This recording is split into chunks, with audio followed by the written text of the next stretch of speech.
Bonjour et bienvenue dans ce nouveau numéro de Tous en Tongs. Aujourd'hui, nous sommes à Nantes, nous sommes sous les nefs. Alors, on ne va pas vous parler de l'éléphant ni du carrousel, non. On va aller juste un petit peu plus loin. Derrière, c'est Stéréolux. Nous allons découvrir une super expo qui a lieu en ce moment.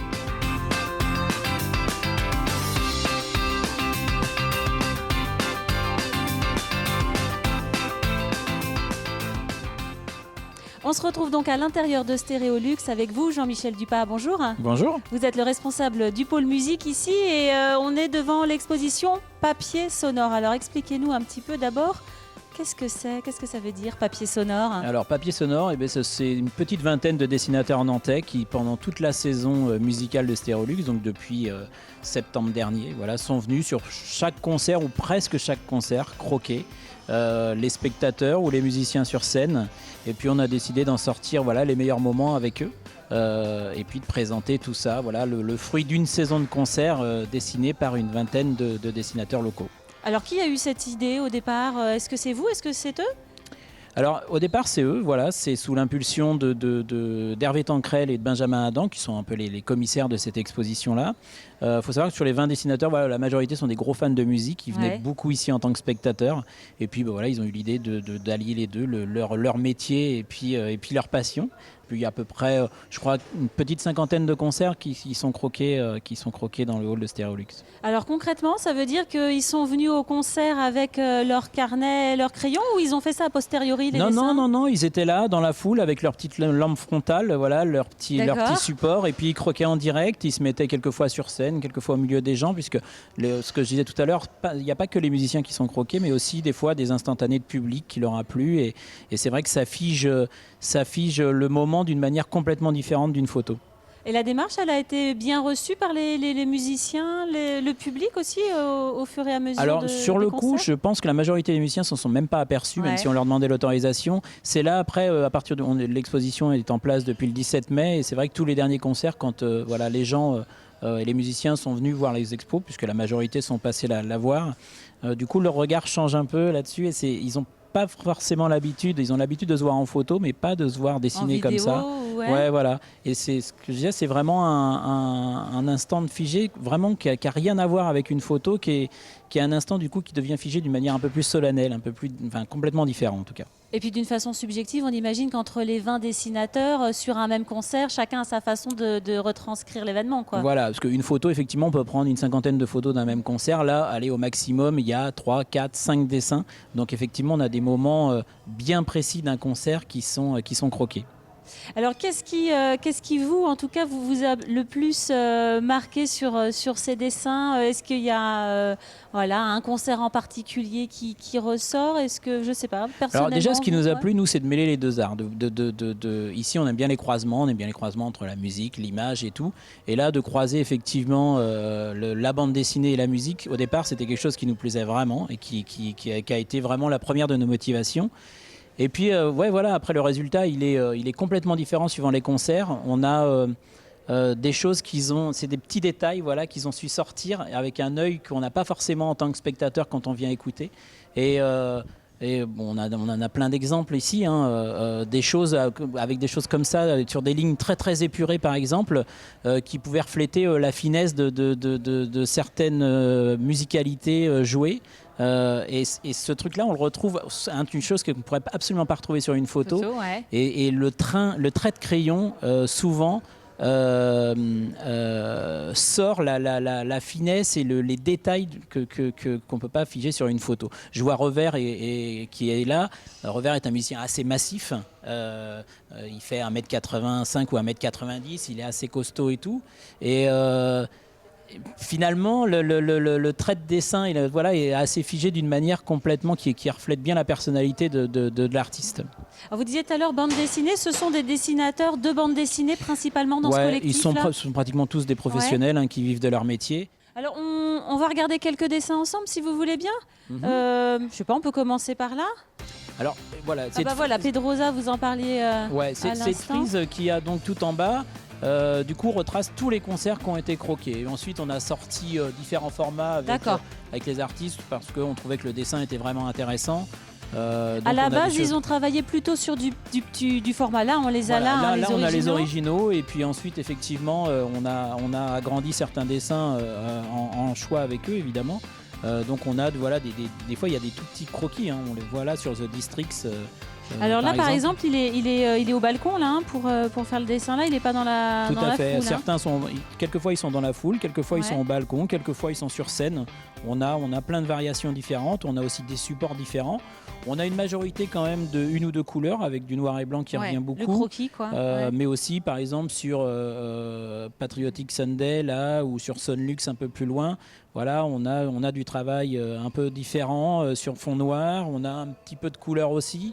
Et puis vous disiez, il n'y a pas que les musiciens sur scène. Là, par exemple, ce dessin, c'est après le concert. Ça, c'est un petit groupe au bar qui discute de ses premières impressions après le concert. Ouais, on a aussi un peu plus loin des spectateurs croqués, une ambiance de foule ou de public.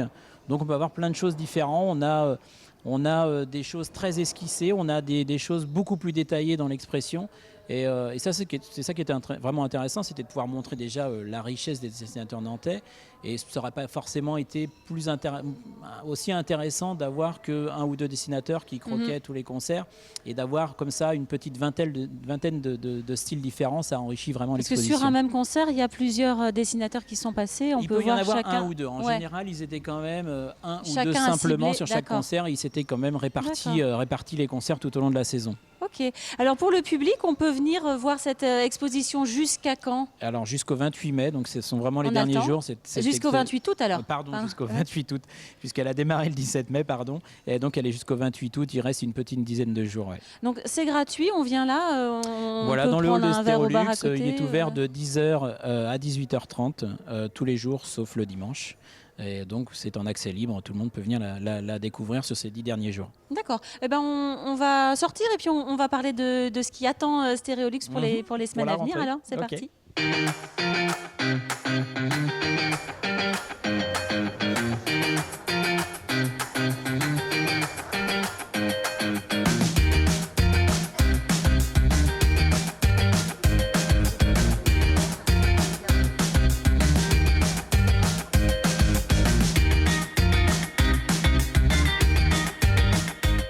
On est toujours à Stérolux en compagnie de Jean-Michel Dupas. Alors on a vu l'exposition tout à l'heure. Elle se termine le 28 août.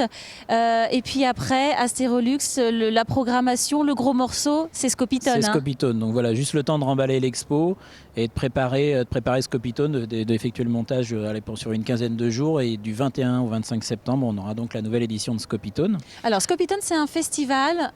Expliquez-nous un petit peu de quoi il en retourne, les arts, numériques. Alors, quand on disait tout à l'heure qu'on aimait bien les croisements entre musique et bande dessinée, on est encore sur une histoire de croisement, puisque l'idée c'est vraiment de croiser les musiques électroniques et les arts multimédia. Donc tout ce qui peut se faire comme croisement dans ces deux domaines. Donc Scopitone est vraiment axé là-dessus, avec une partie payante qui sont surtout axées sur les concerts et les nuits électro, et puis un gros volet gratuit qui sont toutes les expositions et certaines performances qui ont lieu pendant toute la semaine, tout à fait.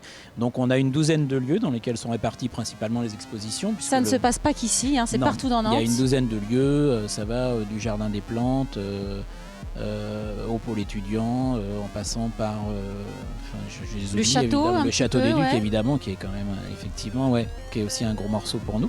Une collaboration qui est ancienne et qui continue et qu'on espère perdurer longtemps. Donc voilà, c'est ce croisement-là qui nous importe et qui fait l'essence et l'esprit de Scopitone. Au niveau musical, la programmation pour les amateurs de musique électro, on va retrouver qui à l'affiche là? Alors, depuis 2-3 ans, avec la formule changée sous les nefs, effectivement, on n'a pas de grosse tête d'affiche. C'est un festival qui fait 100, parce qu'il fonctionne bien sans. Il n'y a pas besoin forcément. Et puis, parce que maintenant, il est quand même installé depuis une bonne dizaine d'années. Et puis qu'aussi, en local, on a un public très curieux, qui est assez pointu et qui sait de quoi il parle et qui n'a pas besoin forcément de tête d'affiche pour venir assister au spectacle. Donc ce sont des groupes français, étrangers? On a une programmation internationale avec une scène scandinave qui est bien représentée cette année, mais aussi des Anglais, des Américains, des Italiens, des Espagnols, des Japonais. Et puis on a une scène française qui est surtout axée sur la jeune scène, vraiment sur une émergence, avec des gens comme Petit Biscuit, Coma, Citizen Kane, voilà, qui vont parler vraiment aux gens qui sont un peu spécialisés en électro. Mais on a une jeune scène française qui est très intéressante parce qu'elle s'exporte énormément.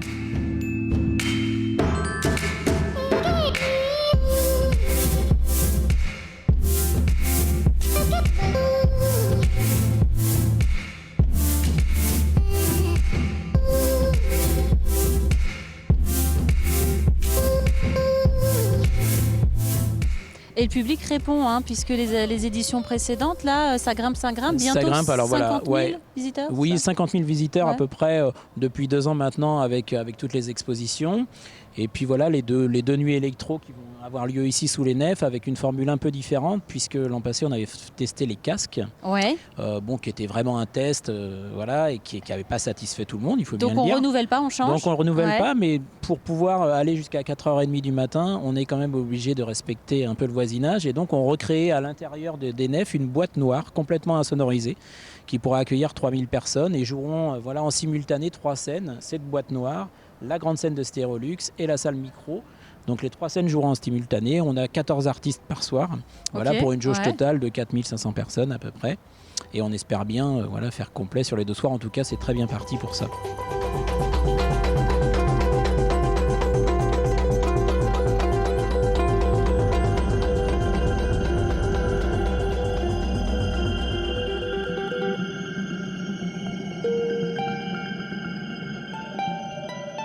Donc les vacances sont finies pour vous, hein. C'est le boulot, boulot qui arrive. Ouais. Et puis tout au long de l'année, il y a des expos, des concerts évidemment. Il y a une saison qui redémarre aux alentours du 7 octobre, où déjà pas mal de concerts sont en vente. En tête d'affiche, on peut citer La Femme, Divine Comedy, les Kills, Wax Taylor, Ifen, pour les plus connus, qui sont déjà des spectacles en vente. Et la totalité de la programmation sera annoncée le 1er septembre. D'accord, donc on guette la date. Et puis il y a aussi, peut-être pour terminer, tout au long de l'année, il y a des activités, des ateliers avec les plus jeunes également ici. Alors Scopitone aussi fait partie vraiment de ce volet, puisqu'on accueille des scolaires toute la semaine qui vont regarder toutes les installations, qui vont jouer avec. Il y a aussi beaucoup d'ateliers pendant la semaine de Scopitone et ça préfigure effectivement tout le travail fait à l'année avec des classes, avec des groupes de scolaires. C'est une éducation en fait à la musique, à la culture. L'idée effectivement, c'est d'essayer de les prendre le plus jeunes possible pour pouvoir pas les initier parce qu'ils s'initient très bien sans nous, mais leur montrer les choses un peu, musique, leur montrer. Mais ça se fait pas que dans la musique, puisque ici nos ateliers sont autant sur la musique que le multimédia. C'était de pouvoir leur montrer quelque chose de différent avec des intervenants, comment on peut aborder la culture d'une manière un peu différente que la culture de masse, par exemple. Voilà. Merci beaucoup de nous avoir accueillis.